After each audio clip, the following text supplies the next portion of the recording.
Okay.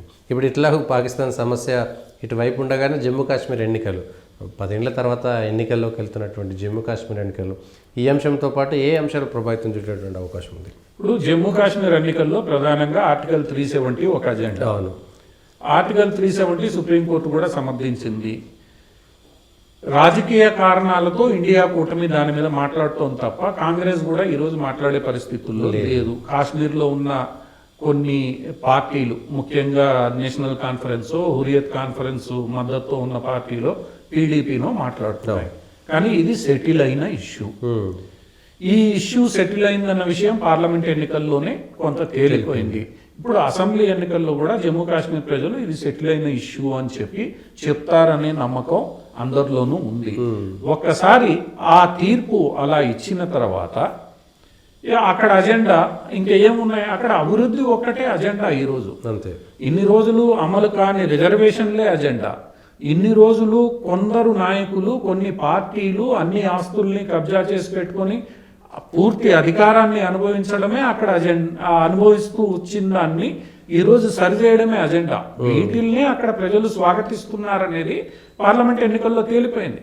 లేదంటే ఇద్దరు ఇండిపెండెంట్లు జైల్లో ఉండి ఎలా గెలుస్తారు అక్కడ? ఒమర్ అబ్దుల్లా ఓడిపోవడం అనేది ఒక రకంగా మహబూబా ముఫ్తీ, ఒమర్ అబ్దుల్లా ఇద్దరు ఓడిపోయారు. ప్రజలు తిరస్కరించారు. ఈ సిద్ధాంతాలకు బీజేపీకి పట్టం కట్టకపోయినా కూడా ఈ జరుగుతున్న మార్పుని ప్రజలు స్వాగతిస్తున్నారు. అంతవరకు అయితే కరెక్టే కదా. ఇప్పుడు పూర్తిగా వాళ్ళు చెప్పింది నేషనల్ కాన్ఫరెన్స్, పీడీపీ చెప్తున్నది వినే పని అయితే వాళ్ళకి మంచి మెజార్టీ ఇవ్వాలి. పార్లమెంట్ ఎన్నికల్లో ఎందుకు ఇవ్వలేదు? అక్కడ ప్రజలు మన వాయిస్ లేవనెత్తే వాళ్ళు ఉండాలి అని ఇద్దరిని గెలిపించుకున్నారు. ఒకళ్ళు జైల్లో ఉండి, ఒకళ్ళు బయట. సో అందువల్ల అక్కడ ప్రజల్లో ఏం కోరుకుంటున్నారు అనేది ఒక స్పష్టత ఉంది. కానీ అక్కడ ఉన్న కొన్ని ప్రత్యేక పరిస్థితుల దృష్ట్యా పూర్తి స్థాయిలో భారతీయ జనతా పార్టీ గెలిచే అవకాశం లేదు. ఎందుకంటే కాశ్మీర్ వ్యాలీలో భారతీయ జనతా పార్టీకి మొదటి నుంచి పట్టు లేదు. అంటే సగానికి పైగా సీట్లలో భారతీయ జనతా పార్టీకి పట్టు లేదు. జమ్మూలో మాత్రమే భారతీయ జనతా పార్టీకి పట్టుంది. సో అక్కడ వరకు భారతీయ జనతా పార్టీ, ఎందుకంటే భారతీయ జనతా పార్టీకి తెలుసు నేను సింగిల్ లార్జెస్ట్ పార్టీ కాగలనేమో కానీ ఫుల్ మెజారిటీతో అక్కడ ప్రభుత్వాన్ని ఏర్పరిచే స్థాయిలో నాకు బలం లేదని. కాశ్మీర్ లోయలో ఉన్న పార్టీలకి జమ్మూలో బలం లేదు. జమ్మూలో బలం ఉన్నది ఎవరికి? కాంగ్రెస్కి. సో ఈరోజు నేషనల్ కాన్ఫరెన్స్, కాంగ్రెస్ కలిసి ఈరోజు కూటమి ఏర్పడ్డాయి అక్కడ భారతీయ జనతా పార్టీకి వ్యతిరేకంగా. సో ఆ కాశ్మీర్ లోయలో నేషనల్ కాన్ఫరెన్స్, కాంగ్రెస్కి గత పార్లమెంట్ ఎన్నికల్లో ఇద్దరికి కలిపి వచ్చిన ఓట్లు మిగతా అన్ని పార్టీల కన్నా ఎక్కువ, ఇద్దరికి కలిపి వచ్చింది. సో ఈ కూటమి ఎలా ఫేర్ చేస్తోంది? అక్కడ ప్రజలు, కాశ్మీర్ లోయలో ఉన్న ప్రజలు నేషనల్ కాన్ఫరెన్స్, కాంగ్రెస్ కూటమికి పట్టం కడతారా? గత పార్లమెంట్ ఎన్నికల్లో చూస్తే పూర్తిగా నమ్మలేదు వీళ్ళని. సో ఈ అసెంబ్లీ ఎన్నికల్లో నమ్ముతారా? ఇంకొక విచిత్రమైన పరిణామం ఏంటంటే, ఆసక్తికర పరిణామం, హురియత్ కాన్ఫరెన్స్ పేరుతో ఇన్ని రోజులు ఏర్పాటువాదాన్ని దీన్ని పోషించిన పలు సంస్థల నాయకులు ఇండిపెండెంట్లుగా ఈరోజు కాశ్మీర్ వ్యాలీలో అసెంబ్లీకి పోటీ చేస్తున్నారు.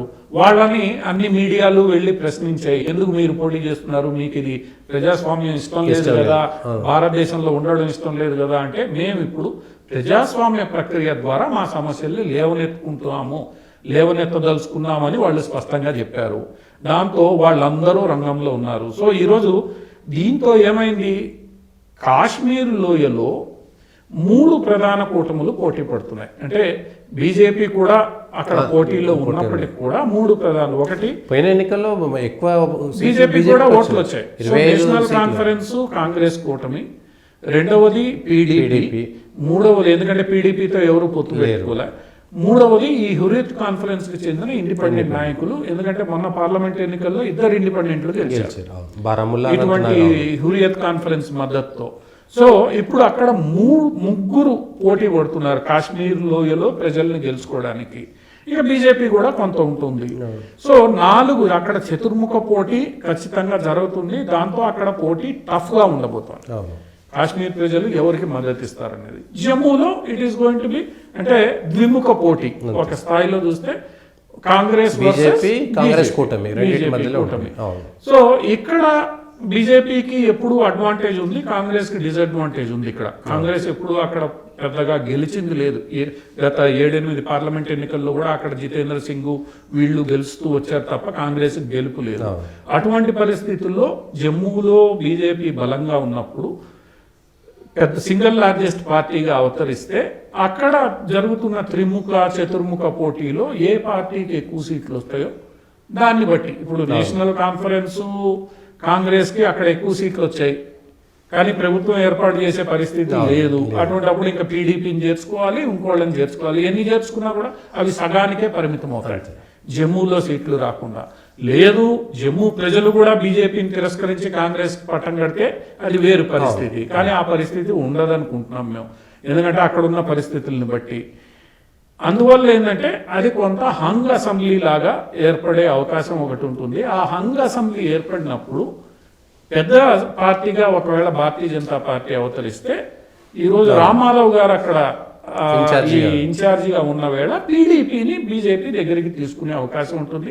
లేదా లోపాయికారిగా ఇప్పుడు అక్కడ టీడీపీని కాశ్మీర్ లోయలో గెలిపించుకొని బీజేపీ పీడీపీ కలిసి పార్టీ అధికారం చేపట్టే అవకాశం ఉంటుంది. హురియత్ కాన్ఫరెన్స్ లోని కొంతమందిని ఇండిపెండెంట్లు కలుపుకొని. సో రకరకాల కాంబినేషన్స్ పర్మిటేషన్స్ ఈ రోజు అక్కడ ఉన్నాయి. ఎలాగూ ఈ నెలాఖరుకు మొత్తం ప్రాసెస్ పూర్తయి అక్టోబర్ 5కి ఫలితాలు వచ్చేస్తాయి. కాబట్టి మనకి ఇప్పుడున్న వాతావరణంలో ఇప్పుడున్న రాజకీయాలకు అనుగుణంగా అక్కడున్న పరిస్థితి ఇది. ఆర్టికల్ 370 ఖచ్చితంగా కాశ్మీర్ లోయలో ఒక ప్రధాన అంశము. అట్లనే అంటే ఆ అంశాన్ని ప్రజలు ఆదరిస్తారా లేదా అభివృద్ధి మిగతా అంశాలు ఏవైతే ఉన్నాయో, ఎందుకంటే త్వరలోనే కాశ్మీర్కి శ్రీనగర్కి రైలు వెళ్ళబోతోంది భారతదేశం నుంచి, ఇవన్నిటికీ ఆదరిస్తారా అన్నది ఇప్పుడు కాశ్మీర్లో తేలుతుంది. ఒకవేళ అదే కానీ జరిగితే ఆర్టికల్ 370నే కాదు, Kashmir issue once for all settle అయినట్లే భారతదేశానికి. ఇక పీఓకే విషయం మాత్రమే మిగులుతుంది, కాశ్మీర్ సమస్య సాల్వ్ అయిపోతుంది. పీఓకే ఇష్యూ మాత్రం మిగులుతుంది. ఇక పీఓకే ఇష్యూ ఏమవుతుంది అన్నది వేచి చూడాలి. ఈ ఫలితాల తర్వాత అది కూడా ముందుకెళ్లే అవకాశం నాకు తెలిసి ప్రజలు ఆ దిశగా, ఎందుకంటే పీఓకేలో జరుగుతున్న అల్లర్లను కూడా కాశ్మీర్ వాళ్ళు గమనిస్తున్నారు. ఈ రోజు వాళ్ళ పరిస్థితిని వీళ్ళు బేరీజ్ చేసుకుంటే, ఈ 4-5 ఏళ్లలో జరిగిన అభివృద్ధిని చూసుకుంటే ప్రజలు ఖచ్చితంగా అభివృద్ధి వైపే మొగ్గుతారు అన్నది మనకి తెలుస్తోంది. ఈ మాటలు చెప్పే వాళ్ళ మాటలు ఇక వినే పరిస్థితుల్లో లేరేమో, విసిగిపోయారేమో అన్నది మనకి గత పార్లమెంట్ ఎన్నికలు చెప్తున్నాయి. అదే కొనసాగుతుందనే ఆశతో మనం ఎదుగుతున్నాం.